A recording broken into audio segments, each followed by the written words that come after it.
Organic chemistry के अंदर हमारे मार्क्स बिल्कुल नहीं आएंगे अगर अब भी हम वही गलती करेंगे जो हम पूरे साल करते आए हैं। पूरे साल के अंदर जब भी हम ऑर्गेनिक केमिस्ट्री को पढ़ने की कोशिश करते हैं, हम क्या करते हैं यार, पहला चैप्टर उठाते हैं, उसके अंदर सबसे पहले आईयूपीएसी नेम पढ़ लेते हैं, फिर उसके बाद उसकी फिजिकल प्रॉपर्टीज पढ़ते हैं, वहाँ पर हम उसकी प्रिपरेशन देखते हैं, फिर केमिकल प्रॉपर्टीज पढ़ते हैं। एक चैप्टर खत्म होता है, फिर दूसरे पे जम करते हैं, सिमिलरली आईयूपीएसी नेम पढ़ते हैं, फिर उसकी प्रिपरेशन देखते हैं, फिर फिजिकल प्रॉपर्टीज पढ़ते हैं, केमिकल प्रॉपर्टीज पढ़ते हैं, फिर उसकी रिएक्शंस देखते हैं, फिर तीसरे पे आते हैं। इतने में यार शुरू के 2 चैप्टर्स को हम भूल जाते हैं। ये इस तरह से अगर आप एक हफ्ते के अंदर पढ़ने वाले ऑर्गेनिक केमिस्ट्री को, तो यार आपके नंबर वहाँ पर बिल्कुल भी नहीं आ रहे होंगे। इस वीडियो के अंदर मैं आपको सही तरीका बताने वाला हूँ ऑर्गेनिक केमिस्ट्री को पढ़ने का। लास्ट ईयर भी यार काफ़ी सारे बच्चे दुविधा के अंदर थे, वहाँ पर मैंने उनको सही स्ट्रेटेजी बताई, सही तरीका बताया किस तरह से ऑर्गेनिक के क्वेश्चन आपसे सोल्व होंगे, और उसको पढ़ के काफ़ी सारे बच्चों के वहाँ पर ऑर्गेनिक के अंदर काफ़ी बढ़िया मार्क्स आए थे। सिमिलरली अगर आप वो बच्चे हैं जिसने अभी तक ऑर्गेनिक केमिस्ट्री को बिल्कुल भी नहीं पढ़ा है, इसको कोई आइडिया नहीं है यार किस तरह से क्वेश्चन को सोल्व किया जाता है ऑर्गेनिक केमिस्ट्री के, या फिर आप पढ़ चुके हैं पर आपसे ऑर्गेनिक केमिस्ट्री क्वेश्चन नहीं बन रहे हैं, तो यार आपको बस ये वीडियो लास्ट तक देखना है। I promise you by the end of this video आपके ऑर्गेनिक के जितने भी डाउट्स हैं यार, वो मैं सभी के सभी क्लियर कर दूंगा। जो भी आपको क्वेश्चन बनाने के अंदर प्रॉब्लम आती है, किस तरह से क्वेश्चन को अप्रोच करना है, वो यार सभी के सभी चीज़ें मैं इस वीडियो के अंदर आपको क्लियर कर दूंगा। साथ ही साथ मैं आपको ये भी बताने वाला हूँ कि आपको एनसीईआरटी के किस किन क्वेश्चंस की प्रैक्टिस करनी है, चाहे वो इंटेक्स के क्वेश्चन हो, चाहे वो बैक एक्सरसाइज के क्वेश्चन हो। जो क्वेश्चंस की यार मैं आपको बोलूँगा, बस आपको उन क्वेश्चंस की प्रैक्टिस करके जानी है, और वहाँ पर आपका ऑर्गेनिक केमिस्ट्री जो क्वेश्चन है वो श्योरली आपसे बन जाएगा। तो यार वीडियो को स्टार्ट करते हैं बिना किसी टाइम वेस्ट के।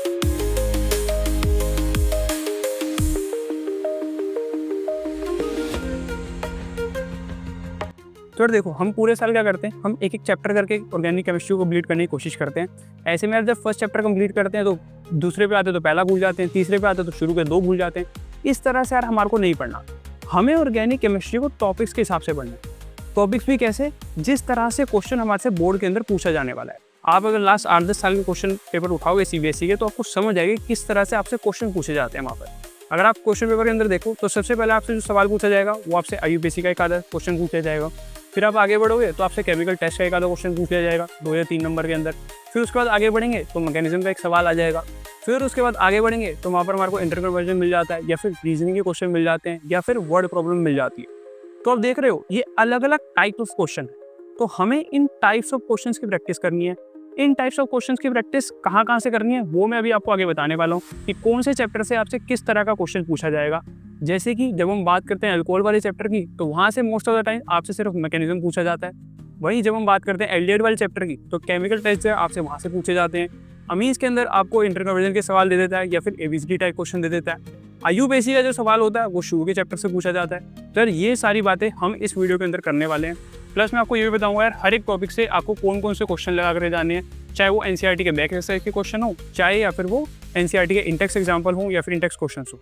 ठीक है जी, तो यार स्टार्ट करते हैं। सबसे पहले बात कर लेते हैं आईयूपीएसी की। तो आईयूपीएसी का जो टॉपिक है उसके अंदर आपको सिर्फ शुरू के 2 चैप्टर से आपको जो सोल्ड एग्जाम्पल्स है उसको करके जाना है। इसके अलावा यार आपको आईयूपीएसी के अंदर वहाँ पर कुछ भी नहीं करना है। जो आपके शुरू के 2 चैप्टर्स हैं, एक आपका हेलो एल्केन्स और हेलो अरीन्स, उसके आपको सोल्ड एग्जाम्पल करके जाने हैं, और दूसरा आपका जो एल्कोहल्स वाला चैप्टर है उसके अंदर के आपको सिर्फ सोल्ड एग्जाम्पल करके चले जाना है।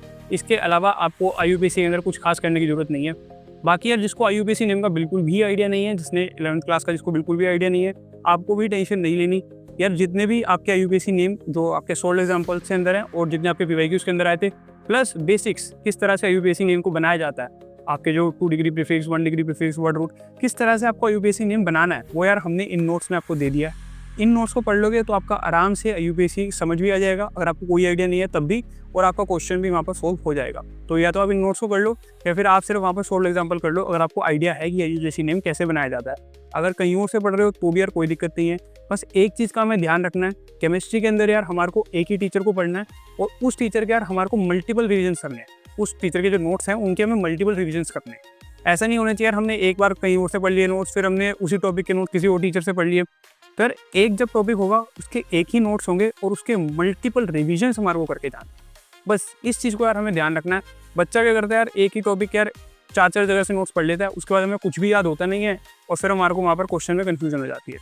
दूसरी बात जो हमें यहाँ पर ध्यान रखनी है वो ये है कि केमिस्ट्री में, खासकर रीजनिंग वाले क्वेश्चन की मैं बात कर रहा हूँ, वहाँ पर जब आपसे क्वेश्चन पूछा जाएगा तो आपको बिल्कुल प्रिसाइज आंसर लिखना है। अगर आप थोड़ा बहुत भी यार इधर उधर आंसर के अंदर कर देते हो तो यार वहाँ पर आपको नंबर नहीं मिल रहे होंगे। ऐसा यार बहुत बार होता है, बच्चे रीजनिंग के क्वेश्चन के अंदर थोड़ा बहुत इधर उधर कर देते हैं, और यार बोर्ड वाले टीचर्स आपको वहाँ पर नंबर नहीं देने वाले। अभी के लिए आगे बढ़ते हैं। दूसरा हमारे पास टॉपिक जो आता है वो है केमिकल टेस्ट का। केमिकल टेस्ट का जो क्वेश्चन है यार, हमने यहाँ पर आपको 2 क्वेश्चन मेंशन कर रखे हैं। एक तो है आपका 8.13 जो कि एल्डिहाइड वाले चैप्टर से है, और दूसरा जो क्वेश्चन है वो है आपका अमीन्स वाले चैप्टर से जो कि है 9.12। बस आपको ये 2 क्वेश्चन करके जाने हैं। इससे पहले भैया थ्योरी कहाँ से पढ़े यार, 15 मिनट की वीडियो के अंदर हमने सारे के सारे केमिकल टेस्ट आपको पूरे सिलेबस के, ऐसा नहीं किसी एक चैप्टर के, पूरे सिलेबस के जितने भी केमिकल टेस्ट हैं वो 15 मिनट के अंदर कवर करवा रखे हैं। यहाँ से जाकर के चेक कर सकते हो। अगर यहाँ से नहीं देखना तो यार जिस भी टीचर से आप पढ़ते हो वहाँ से जाकर के भी आप चेक कर सकते हो, कोई प्रॉब्लम नहीं है। साथ ही साथ यहाँ पर हमने आपको नोट्स भी दे रखे हैं। इन नोट्स में पढ़ना चाहो तो यार नोट से पढ़ लेना, कोई दिक्कत नहीं है।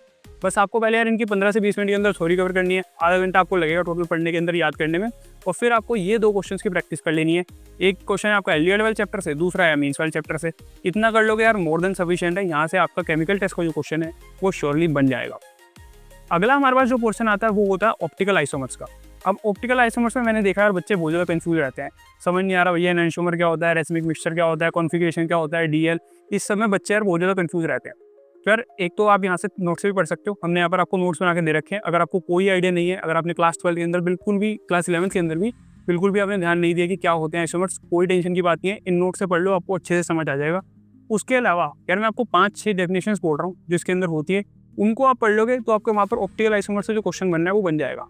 आप देखो यार ऑप्टिकल आइसोमर से वो ज़्यादा टफ क्वेश्चन नहीं पूछता, वो सिंपल आपसे डेफिनेशन पूछ लेता है। डेफिनेशंस कैसी, एनेंटियोमर्स की डेफिनेशन पूछ लेगा, रेसिपिक मिक्सचर की पूछ लेगा, रेसिमराइजेशन क्या होता है उसकी पूछ लेगा, मेसोमर्स क्या होते हैं उसकी पूछ लेगा, कायरल सेंटर, अकायरल सेंटर, इनकी आपको पहचान करने की आनी चाहिए। इतना अगर आप ऑप्टिकल आइसोमर वाले क्वेश्चन से कर लेते हो तो वहाँ पर आपका जो क्वेश्चन है वो इजीली बन जाएगा।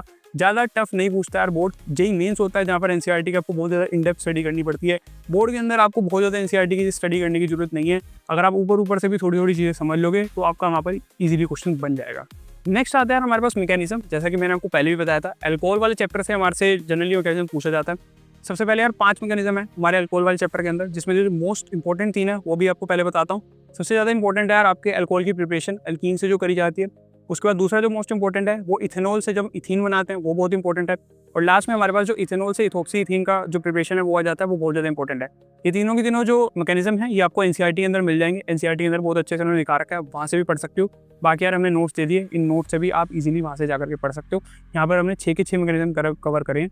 इसके अलावा जो 3 मैकेनिज्म और हैं जो इंपॉर्टेंट है, एक तो हमारे पास फर्स्ट वाले चैप्टर के अंदर आ जाता है जो कि है SN1 SN2 का मैकेनिज्म। अगर आपको थोड़ा भी हमने ऑर्गेनिक केमिस्ट्री की कभी पूरे साल के अंदर उठाई है तो हमें पता होगा यार SN1 और SN2 का जो मैकेनिज्म है वो बहुत ज़्यादा इंपॉर्टेंट है। इससे और भी क्वेश्चन बन जाते हैं, इनका आपको डिफरेंस भी पता होना चाहिए क्या क्या होता है, तो यहाँ पर आपका इजीली क्वेश्चन बन जाएगा। इसके अलावा 2 मैकेनिज्म हमें अल्कोहल वाले चैप्टर से और करने हैं। एक तो यार हम ईथर का जो रिएक्शन कराते हैं कंसंट्रेटेड HI के साथ, और दूसरा हमारा एनसीईआरटी का जो बैक एक्सरसाइज में दे रखा है अल्कोहल वाले चैप्टर के अंदर ही, जिसमें हम रिएक्शन करा रहे होते हैं 3-methyl-butyl-2-ol की HBr के साथ। ये 2 मैकेनिज्म आपको और करने हैं। जैसा कि मैंने बताया जो शुरू के 3 हैं वो बहुत ज़्यादा इंपॉर्टेंट है, SN1 SN2 भी आप बहुत ज़्यादा इंपॉर्टेंट है। बाकी यार ये 2 आप भी कर सकते हो, ठीक है जी। तो यार ये 6 मोस्ट इंपॉर्टेंट रिएक्शन मैकेनिज्म हमने आपको बता दिए जो से आपको करने हैं। अभी बात कराते हैं अगले जो क्वेश्चन हमारे को करने होते हैं वो है रीजनिंग के क्वेश्चन। अब यार रीजनिंग ऐसा क्वेश्चन है जो हमारा ऑलमोस्ट गलत होता है सारे बच्चों का, क्योंकि यार यहाँ पर हम प्रिसाइज आंसर कभी भी लिख करके नहीं आते। दूसरी बात, हमें इसको पढ़ने का सही तरीका नहीं पता होता कि किस तरह से हमें रीजनिंग के क्वेश्चन को सोल्व करना है। अगर आप थोड़ा सा ध्यान दो तो रीजनिंग के क्वेश्चन कहाँ से आपसे पूछे जाते हैं। रीजनिंग का कोई जो क्वेश्चन होगा वो आपको मेनली फिजिकल प्रॉपर्टीज से पूछा जाएगा, जहाँ पर हमारे पास 3 फिजिकल प्रॉपर्टीज आ जाती है। सबसे पहले आती है हमारी सोल्यूबिलिटी, दूसरी आती है हमारी बॉइलिंग पॉइंट, और तीसरी आती है हमारी मेल्टिंग पॉइंट। सोल्यूबिलिटी के अंदर भी अगर आप ध्यान दो तो किस तरह से क्वेश्चन पूछा जा सकता है, या तो यार वो अल्कोहल और ईथर में दे देगा जहाँ पर एक सिंपल सा आंसर आपको लिख के आना होगा हाइड्रोजन बॉन्डिंग, या फिर वो अगर सेम और फंक्शनल ग्रुप में देगा, मान लो 2 अल्कोहल्स के अंदर ही दे दिया, तो वहाँ पर आपका एक्सटेंट ऑफ हाइड्रोजन बॉन्डिंग आ जाएगा। सिमिलरली जब हम बात करते हैं बॉइलिंग पॉइंट की, तो बॉइलिंग पॉइंट में भी यार हमें सेम करना होता है। हम क्या करते हैं पूरे साल में, हम पहले अल्कोहल का अलग से पढ़ते हैं, फिर एसिड का पढ़ते हैं, फिर उसके बाद कीटोन एल्डिहाइड पढ़ते रहते हैं। इससे बेटर क्या है हम यार एक ही लाइन में उसको याद कर ले कि सबसे ज़्यादा आपका एसिड का होता है, उसके बाद अल्कोहल आ जाता है, फिर आपका कीटोन आ जाता है, फिर आपका एल्डिहाइड आ जाता है। वहीं पर जब हम बात कर रहे होते हैं एसिड और अल्कोहल के अंदर जब आपसे पूछा जाएगा तो रीज़न आपका हाइड्रोजन बॉन्डिंग का होगा। अगर कीटोन और एल्डिहाइड में पूछ लेगा तो डाइपोल डाइपोल इंटरेक्शन का होगा। इस तरह से पढ़ो यार, हर चीज़ को यार एक ही साथ ले आओ। अगर हम उसको अलग अलग चैप्टर में जाके पढ़ेंगे तो हमारे से वहाँ से क्वेश्चन सॉल्व नहीं हो रहा होगा। बात करें अगर मेल्टिंग पॉइंट की, तो अगर वहाँ पर हमारे को एरोमेटिक कंपाउंड दिया है और ऑर्थो और पैरा में पूछा है तो वहाँ पर हमारे पास इंट्रामोलिकुलर और इंटरमोलिकुलर का रीजन आ जाता है। और वहीं अगर दूसरा कोई क्वेश्चन आ गया मेल्टिंग पॉइंट से तो यार सिंपल सा एक रीजन होता है, symmetrically fit into the crystal lattice. इसको जहाँ भी लगा दोगे आपका मेल्टिंग पॉइंट का क्वेश्चन इजीली सही हो जाएगा। सिमिलरली एसिड बेस स्ट्रेंथ पूछ लेता है, इसमें भी यार आपको 2-3 पढ़ने हैं सिर्फ, एक तो आपको RCOH का पूछ लेता है, कार्बोक्सिलिक एसिड का, उसको कंपैरिजन करा लेगा आपका फिनोल के साथ, सिंपल सी बात। इसके अंदर ही रीजनिंग के अंदर एक आधा आपसे और पूछा जाता है, जैसे कि फिनोल के अंदर आपसे पूछ लिया कि ऑर्थो पैरा सब्स्टिट्यूशन क्यों होता है, तो वहाँ पर आपको बताना होगा कि यार आपकी जो इलेक्ट्रॉन डेंसिटी है वो ऑर्थो पैरा पे बढ़ जाती है। वहीं आपसे एनिलीन का पूछ लेगा कि नाइट्रेशन के बाद आपको मेटा सब्स्टिट्यूशन क्यों देता है, क्योंकि वहाँ पर ऑर्थो पैरा पे इलेक्ट्रॉन डेंसिटी कम हो जाती है। तो इसको यार जनरलाइज करके पढ़ने की कोशिश करनी है। एक बार आपने सोल्युबिलिटी का उठाया और आपने चारों चैप्टर के अंदर जो भी सोल्युबिलिटी के प्रॉब्लम्स हो सकते थे उसको एक साथ लिख दिया, same boiling point, same melting point, acid base और इस तरह के क्वेश्चंस को आप कर पाओगे। ये यार इसकी थ्योरी वाली बात होगी। अगर कहोगे तो यार इसकी थ्योरी हम आपको इजीली आधे घंटे के अंदर पढ़ा देंगे, इसका कमेंट सेक्शन में बता देना। उसके अलावा अगर आप थ्योरी नहीं पढ़ते हो तो आपको इंपॉर्टेंट क्वेश्चन यहाँ से बता देता हूँ कौन कौन से क्वेश्चन आपको करके जाने हैं। सबसे पहले हमारे पास रीजनिंग के अंदर आ जाता है। अमीन चैप्टर के अंदर आपको 2 क्वेश्चन बहुत अच्छे से करके जाने हैं, एक है 9.3 और दूसरा है 9.14 क्वेश्चन। फिर हमारे पास आ जाता है यार हेलो एल्केन वाला चैप्टर, वहाँ से आपको सिर्फ एक क्वेश्चन करके जाना है रीजनिंग का, जो कि है 6.12 क्वेश्चन। बात करें अगर इसके अल्कोहल वाले चैप्टर की, तो वहाँ से भी यार एक क्वेश्चन ही आपको मैं बता रहा हूँ, सिर्फ 7.4 क्वेश्चन। रीजनिंग के अंदर बता देता हूँ यार, अमीन वाला चैप्टर बहुत ज़्यादा इंपॉर्टेंट है। अमीन वाले चैप्टर से रीजनिंग आपसे फ्रीक्वेंटली पूछे जाते हैं। रीजनिंग के बाद अगर बात करें तो यार जैसे हमने अभी फिजिकल प्रॉपर्टीज़ की बात करी और एसिड बेस स्ट्रेंथ की बात करी, तो सिमिलरली यार क्वेश्चन हमारे से जो है अरेंजिंग टाइप पे भी पूछा जाता है। इसके भी मैं आपको इंपॉर्टेंट क्वेश्चन बता देता हूँ। थ्योरी यार इन दोनों की सेम रहेगी, जो मैंने आपको बताया। अगर आप उतनी थ्योरी पढ़ लेते हो तो आपका रीजनिंग का क्वेश्चन भी सोल्व हो जाएगा और अरेंजिंग टाइप का क्वेश्चन भी ईजिली वहाँ पर सोल्व हो जाएगा। आधे से 1 घंटे की थ्योरी है, अगर उसको नहीं भी पढ़ते तो जो इंपॉर्टेंट क्वेश्चन बता रहा हूँ उसको आपको बहुत अच्छे से करके जाना है। बात करें यार अरेंजिंग टाइप के इंपॉर्टेंट क्वेश्चन की, तो सबसे पहले यार हमारे को हेलो एल्केन वाले चैप्टर से इंटेक्स का क्वेश्चन आ जाता है 6.6 और अल्कोहल वाले चैप्टर के अंदर आपको एक एग्जांपल ही क्वेश्चन करने हैं 7.3 और 7.4। एल्डिहाइड वाले चैप्टर के अंदर आपको तीनों जगह से क्वेश्चन पूछे जा सकते हैं। इंटेक्स क्वेश्चन आपसे पूछा जा सकता है 8.3 और 8.4, एग्जाम्पल आपसे पूछा जाएगा 8.2 और बैक से वहाँ पर 8.12 की आप प्रैक्टिस कर सकते हैं। अमीन्स वाले से यार 2 क्वेश्चन बता रहा हूँ, एक आपका बैक एक्सरसाइज का क्वेश्चन है और एक आपका इंटेक्स क्वेश्चन है। दोनों का जो नंबर है वो 9.4 सेम ही है। तो इन क्वेश्चंस को अगर आप अरेंजिंग टाइप के अंदर लगा लेते हैं, सिंगुलरली जो ऊपर रीजनिंग वाले बोले उनको लगा लेते हैं, तो आपका रीजनिंग और अरेंजिंग टाइप का क्वेश्चन इजीली सॉल्व हो जाएगा। एक चीज़ का यार इनमें ध्यान रखना है, रीजनिंग वाला जब भी आप आंसर लिखेंगे आपको बिल्कुल प्रिसाइज आंसर वहाँ पर लिखना होगा। अगर आप कोई भी जनरल आंसर वहाँ पर लिख के आते हैं तो आपको बोर्ड के अंदर नंबर नहीं मिलेंगे। ठीक है जी, क्लियर है। चलो आगे बढ़ते हैं। रीजनिंग के बाद यार हमारे पास यहाँ पर आ जाता है वर्ड प्रॉब्लम के जो क्वेश्चंस आते हैं। वर्ड प्रॉब्लम के जो क्वेश्चंस आते हैं उसको सोल्व करने के लिए हमारे को यहाँ पर सबसे पहले तो एक हमारी ग्रिप अच्छी होनी चाहिए केमिकल टेस्ट के ऊपर, और दूसरा जो मैं अभी आपको नेम रिएक्शन बताने वाला हूँ उनकी हमें बहुत अच्छे से जानकारी होनी चाहिए। पूरी नेम रिएक्शन नहीं बताऊंगा, पूरे सिलेबस के अंदर सिर्फ 20 से 25 नेम रिएक्शन बोलूँगा यार, वो पढ़ लेना। उसके अलावा कोई नेम रिएक्शन पढ़ने की जरूरत नहीं है वो, बट आपको बहुत अच्छे से करनी होगी। नेम रिएक्शन आप अच्छे से कर लोगे, प्लस साथ में अगर आपने केमिकल टेस्ट अच्छे से कर लिए, जो मैंने आपको 15-20 मिनट की वीडियो दी है उससे अगर आपने बढ़िया तरीके से कर लिए, तो आपके वर्ड प्रॉब्लम के जो क्वेश्चंस हैं वो सोल्व हो जाएंगे। इंपॉर्टेंट क्वेश्चन आपको वर्ड प्रॉब्लम के भी मैं बता देता हूँ। अगर हम एल्डिहाइड वाले चैप्टर की बात करें तो आपको एग्जाम्पल जो क्वेश्चन करना है वो करना है 8.4। बैक एक्सरसाइज के आपके 3 क्वेश्चन इंपॉर्टेंट हैं, एक है 8.10, एक है 8.11 और तीसरा है 8.19। 8.19 क्वेश्चन आपके लिए बहुत ज़्यादा इंपॉर्टेंट क्वेश्चन। अमीन्स की बात करें इसी क्वेश्चन से तो 9.10 क्वेश्चन आपको करना है। तो यार ये 5 क्वेश्चंस मैंने आपको सिर्फ बताए हैं। वर्ड प्रॉब्लम का सवाल आपका काफ़ी बार पूछ लिया जाता है यार पेपर के अंदर, सर इन क्वेश्चंस को आपको जरूर लगा लेना है और ये इजीली बन जाएगा। अगर आपने केमिकल टेस्ट और नेम रिएक्शन बहुत अच्छे से कर ली तो आपका वर्ड प्रॉब्लम का जो क्वेश्चन है वो बहुत ईजिली सॉल्व हो जाएगा। अब बात कर लेते हैं सबसे बड़ी प्रॉब्लम जो बच्चों को आती है, वो है इंटर कन्वर्जन के क्वेश्चन। इंटर कन्वर्जन के अंदर आपको ध्यान रखना है यार, एक तो हमें ना बेसिक्स पता होने चाहिए। बेसिक्स कैसे कि भैया कार्बन इंक्रीज और डिक्रीज कैसे होता है ये हमें आना चाहिए। डबल बॉन्ड और ट्रिपल बॉन्ड कैसे लाया जाता है, इसकी पोजीशंस कैसे चेंज करी जाती हैं, अल्कोहल से एल्डिहाइड और अल्कोहल से एसिड कैसे बनाया जाता है। अगर हमें इतना बेसिक आता है तो इंटर कन्वर्जन का कोई भी सवाल वहाँ पर सॉल्व कर सकते हैं। अगर बिल्कुल बेसिक का आइडिया नहीं है तो यार इंपॉर्टेंट क्वेश्चन तो मैं आपको वैसे भी बता रहा हूँ, इनको आप रट भी सकते हो। अगर आप बोलोगे तो मैं आपको बेसिक्स थोड़ा सा बता दूंगा। ये सिंपल सा फंडामेंटल है कि अगर आपने ये सब सीख लिया तो आपके इंटर कन्वर्जन बनाने आपको आ जाएंगे। अगर आपके पास टाइम कम है तो यार मैं आपको इंपॉर्टेंट क्वेश्चन बता रहा हूँ, उसको आपको रट कर चले जाना है। इंपॉर्टेंट क्वेश्चन अगर एल्डिहाइड वाले चैप्टर की बात करें तो वहाँ पर आपको 8.15 और दूसरा 8.17 क्वेश्चन करना है।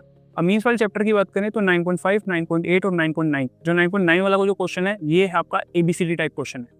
इन 5 क्वेश्चन को आपको बहुत अच्छे से करके जाना है। इसमें से जो ABCD वाला क्वेश्चन है ये बहुत ज़्यादा ईजी होता है कंपैरेटिवली जो इंटर कन्वर्जन की, क्योंकि यहाँ पर आपका ईजिली आंसर बन जाता है आपको। तो इस क्वेश्चन को तो और अच्छे से कर लेना, क्योंकि अगर ये और के अंदर आ गया वहाँ पर तो आप वहाँ पर इजीली इसको सोल्व कर पाओगे।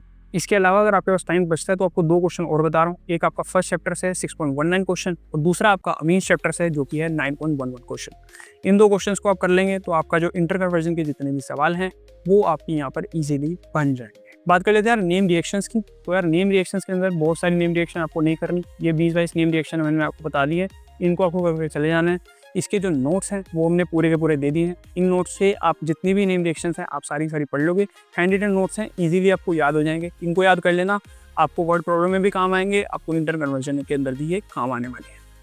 ठीक है जी। तो यार ये बात कर ली हमने शुरू के 4 चैप्टर्स की। जो भी अलग अलग तरह के क्वेश्चन पूछे जाने थे, उनके जो भी इंपॉर्टेंट क्वेश्चन थे वो कहाँ से पूछे जाते हैं वो मैंने आपको बता दिया। प्लस यार एक चीज़ का ध्यान रखना, जो लास्ट के 2 चैप्टर्स हैं आपके अमीन्स और एलडीआई, इन दोनों में से यार किसी एक चैप्टर से आपका 5 नंबर का क्वेश्चन बनने वाला है। हाई प्रोबेबिलिटी है कि जो 5 नंबर का क्वेश्चन बनेगा वो अमीन्स वाले चैप्टर से बन सकता है, जो कि इंटर कन्वर्जन का क्वेश्चन वो दे सकते हैं। जो मैंने आपको 2 क्वेश्चन बताए हैं, 3 क्वेश्चन 9.5, 9.8 और 9.9, इनको आपको बहुत अच्छे से करके जाना है, क्योंकि यहाँ से आपके 5 नंबर का क्वेश्चन बनने की काफ़ी ज़्यादा प्रोबेबिलिटी रहती है। वर्ड प्रॉब्लम का सवाल भी यार नहीं छोड़ना। बाकी जो हमने आपको IUPAC की शीट दी है उसके अंदर हमने कुछ कॉमन नेम्स भी दे दिए हैं, तो उनको भी आप इजीली पढ़ सकते हो, आपको थोड़ा और आइडिया मिल जाएगा। तो यार अपने आपको ये एक्सक्यूज़ हमें देना बंद करना होगा कि हमें 11th की ऑर्गेनिक नहीं आती इसलिए हम 12th की नहीं कर पा रहे। अब यार हमें करनी होगी। तो यार और अगर आप इस तरीके से करोगे तो आपको बहुत कम एफर्ट लगेगा यार करने में। जैसे शुरू में अगर आपने IUPAC नेम पढ़ लिया तो आपको वैसे भी थोड़ा फेमिलियर हो जाएगा ऑर्गेनिक केमिस्ट्री के साथ, इसलिए हमने उसके नोट्स दे दिए। सेम हमने आइसोमर्स के साथ करा। तो जो पोर्शन के हमने नोट्स दिए हैं उनको तो आपको जरूर पढ़ना है। केमिकल टेस्ट हो गया, आइसोमर्स हो गया, IUPAC हो गया, सिमिलरिटी मैकेनिज्म हो गया, ये ऐसे पोर्शन है जहाँ पर आपको बहुत ज़्यादा ज़रूरत नहीं है पिछले क्लास 11 की केमिस्ट्री की। थोड़ा बहुत एक आधी टर्म होती है, कार्बोकैटायन, कार्बोनाइन, उनको आप गूगल से भी सर्च कर लोगे, आपको समझ आ जाएगा, कोई ज़्यादा टफ नहीं है। अगर आप इतना बहुत अच्छे से कर लेते हैं तो आपके ऑर्गेनिक के अंदर डेफिनेटली बढ़िया मार्क्स आ रहे होंगे। अब यहाँ पर हमारे पास एक चैप्टर और बच जाता है जिसका नाम है बायोमोलिक्यूल्स। मैं यहाँ पर बहुत ज़्यादा एडवाइस करता हूँ कि इस चैप्टर को पूरा पढ़ना चाहिए। NCERT से ना पढ़ो, नोट से पढ़ लो। नोट्स के अंदर हमने काफ़ी ज़्यादा जो रेलेवेंट पोर्शन NCERT का वही उतार रखा है। इसके भी यार पूरे के पूरे जो नोट्स हैं वो हमने यहाँ पर मेंशन कर रखे हैं। हैंड रिटन नोट्स हैं, इजीली आप पढ़ पाओगे। 1 से 1.5 घंटा आपको लगेगा और आपके यहाँ पर 7 नंबर पक्के हो जाएंगे। इस चैप्टर को करना बहुत ज़्यादा इंपॉर्टेंट इसलिए भी है क्योंकि इसका कोई रिलेशन नहीं है 11th क्लास है या फिर ऑर्गेनिक के पिछले किसी चैप्टर से। अगर आप इसको ढंग से कर लेते हो तो 7 नंबर तो यार ऑर्गेनिक के अंदर आपके बहुत ईजिली आ जाते हैं। पूरी NCERT पढ़ने का समय अब हमारे पास नहीं है, तो यार NCERT के जो क्रक्स है, जितने भी नोट्स हैं, जो भी इंपॉर्टेंट पोर्शन है, वो हमने यहाँ पर उतार दिया। बाकी मैं आपको चैप्टर इसके जो टॉपिक वाइज है उसमें भी मैं आपको बता देता हूँ कि कौन से जो पोर्शन है वो बहुत ज़्यादा इंपॉर्टेंट। तो यार ये चैप्टर हमारा 4 टॉपिक्स के अंदर बाइफरकेट हो रखा है, जिसमें सबसे पहला आता है हमारे पास कार्बोहाइड्रेट। कार्बोहाइड्रेट के अंदर आपको प्रिपरेशन और प्रॉपर्टीज ऑफ ग्लूकोज पता होने चाहिए। हाइड्रोलाइसिस प्रोडक्ट जो है सुक्रोज के, माल्टोज के, लैक्टोज के आपको पता होना चाहिए। इसी के अंदर आपको यहाँ पर ग्लाइकोसाइडिक लिंकेज का पता होना चाहिए और स्टार्च का पता होना चाहिए। स्टार्च से जब हम ग्लूकोज बनाते हैं तो वहाँ पर अमाइलोज, अमाइलोपेक्टिन के बारे में थोड़ी बहुत नॉलेज होनी चाहिए। वहीं पर हमारे पास आ जाता है जो एविडेंस, जो हमारे पास 6 रिएक्शन होती है एविडेंस की, जिससे हम प्रूव करते हैं कि ग्लूकोज का जो है ओपन चेन स्ट्रक्चर होता है, जिसमें हम सबसे पहले रिएक्शन कराते हैं HI से, जिसमें हमारा NHN बन जाता है। फिर हम नाइट्रिक एसिड से कराते हैं HNO3 से, यहाँ पर हमारा सैकरिक एसिड बन के आ रहा होता है। फिर हम Br2 वाटर के साथ कराते हैं जिसमें हमारा ग्लूकोनिक एसिड बन जाता है। तो यार ये जो हमारी 6 रिएक्शंस है इनको हमें बहुत अच्छे से करके जाना है। इनमें से एक रिएक्शन आपसे पेपर के अंदर वो जरूर पूछ रहा होगा। ये पोर्शन हुआ हमारा कार्बोहाइड्रेट्स का। इसके अंदर आपको एनोमर्स भी पढ़ लेने हैं। अल्फा बीटा जो एनोमर्स हमने ग्लूकोज के बनाने सीखे थे वो भी आपको इजीली याद हो जाएंगे, कोई ज़्यादा टफ है नहीं। एनोमर्स की डेफिनेशन पढ़ लेना, ग्लाइकोसाइडिक लिंकेज, एनोमर्स, ये डायरेक्ट डेफिनेशन वहाँ पर पूछी जाती है। अगला पोर्शन हमारे पास आता है प्रोटीन्स वाला। प्रोटीन्स वाले पोर्शन के अंदर हम सबसे पहले पढ़ते हैं अमीनो एसिड्स। अमीनो एसिड्स क्या होते हैं, उनके जो असेंशियल अमीनो एसिड्स हैं उनके नाम। अभी ध्यान रखना, 20 के 20 अमीनो एसिड्स के नाम रटने की कोई ज़रूरत नहीं है, ना उनके स्ट्रक्चर रटने की ज़रूरत है। सिर्फ जो असेंशियल वाले हैं उनमें हमने आपको ट्रिक बताई है, VIP फॉल में TT, उसको आपको रट लेना है। इससे ज़्यादा आपको उसके अंदर नहीं घुसना। इसी के अंदर हमारे पास 2 पॉइंट आ जाते हैं, एक तो ज्यूटराइन क्या होता है, फिर आइसोइलेक्ट्रिक पॉइंट क्या होता है। तो ये आपको अमीनो एसिड्स के अंदर पढ़ लेना है। असेंशियल नॉन एसेंशियल भी आप पढ़ ही लोगे। फिर हमारे पास आता है प्रोटीन्स वाला पोर्शन, जहाँ पर हम प्रोटीन्स को क्लासीफाई करना सीखते हैं। 2 बेसिस पर हम क्लासीफाई करते हैं, एक शेप के बेसिस पर, एक स्ट्रक्चर के बेसिस पर। स्ट्रक्चर में या सिर्फ सेकेंडरी वाला आपको बहुत ज़्यादा इंपॉर्टेंट है। शेप वाले में आपको दोनों रटने हैं। स्ट्रक्चर वाले में आपको जो सेकेंडरी के अंदर अल्फा और बीटा बनता है, जहाँ पर इंटरमोलिकुलर और इंट्रामोलिकुलर H बॉन्डिंग होती है, उसको आपको बहुत अच्छे से रट लेना है। वहाँ से बहुत ज़्यादा इंपॉर्टेंट क्वेश्चन आपसे बन सकता है। फिर बात करते हैं न्यूक्लिक एसिड वाले पोर्शन से। न्यूक्लिक एसिड वाले पोर्शन से हमारे से जनरली डिफरेंस पूछे जाते हैं। किसके डिफरेंस भैया? एक तो यार DNA RNA का डिफरेंस, जहाँ पर हमारे को बेसिस के बारे में पता होना चाहिए, ATCG। इनके भी यार आपको स्ट्रक्चर रटने की कोई जरूरत नहीं है, बस नाम रट लेना बहुत है। उसके बाद हमारे पास आ जाता है यार एक और डिफरेंस न्यूक्लियोसाइड और न्यूक्लियोटाइड का, जहाँ पर फॉस्फोडाइस्टर लिंकेज का डिफरेंस होता है। तो उसको भी आपको पढ़ना है, कौन से कार्बन पर होता है, क्या होता है, इसकी भी आपको थोड़ी बहुत नॉलेज होनी चाहिए। लास्ट में हमारे पास आता है विटामिन्स वाला पोर्शन, जिसमें आपको एनसीईआरटी का टेबल 10.3 बहुत अच्छे से रट लेना है। आपको पता होना चाहिए फैट सोल्यूबल विटामिन्स कौन कौन से होते हैं, वाटर सोल्यूबल कौन कौन से होते हैं, एक एक लाइन की डेफिनेशन है कौन कौन से होते हैं, ये भी क्लासीफाई कर लेना। तो टेबल है एनसीईआरटी का 10.3, वो हमने अपने नोट्स में मेंशन कर रखा है। नोट्स पढ़ लोगे तो यार आपको जितना भी पोर्शन मैंने आपको बताया ये सभी का सभी जो आपका रिवाइज हो जाएगा। तो यार ये बात कर ली हमने ऑर्गेनिक केमिस्ट्री की, जिसमें हमने शुरू के 4 चैप्टर को कैसे पढ़ना है वो भी बता दिया। बायोमोलिक्यूल्स चैप्टर के अंदर कौन कौन से इंपॉर्टेंट क्वेश्चन है वो भी आपको सबका सब बता दिया है। अब मुझे नहीं लगता यार अब आपको ऑर्गेनिक केमिस्ट्री के अंदर कोई भी प्रॉब्लम आनी चाहिए या फिर आपको कोई और स्ट्रेटेजी वीडियो देखने की जरूरत है। अब यार आपका काम जो है वो एक्शन लेने का है। बैठ जाओ, पढ़ाई करो, अपना नोटबुक बना लो, उसके अंदर ये सारे के सारे टॉपिक आपको कवर करने हैं। अगर हमें एक हफ्ते के अंदर 33 मार्क्स से ऑर्गेनिक को कवर करना है तो हमें रफली 5 मार्क्स जो है हमें रोज़ पढ़ने होंगे। 5 मार्क्स कैसे पढ़ सकते हैं, जैसे एक दिन आपने IUPAC ऑप्टिकल आइसोमर और केमिकल टेस्ट आपने कंप्लीट कर लिया, अगले दिन आपने बायोमोलिक्यूल्स को पूरा चैप्टर कंप्लीट कर लिया, फिर अगले दिन आपने मैकेनिज्म के साथ रीजनिंग कंप्लीट कर लिया। इस तरह से हमें क्लब करके पढ़ना है ताकि हम 7 दिन के अंदर जो है 33 मार्क्स इजीली स्कोर कर पाएँ। तो यार अब आपकी बारी है, आपको एक्शन लेना है, ठीक है जी। That's all for today, thank you so much. This is Akshit Ojha signing of.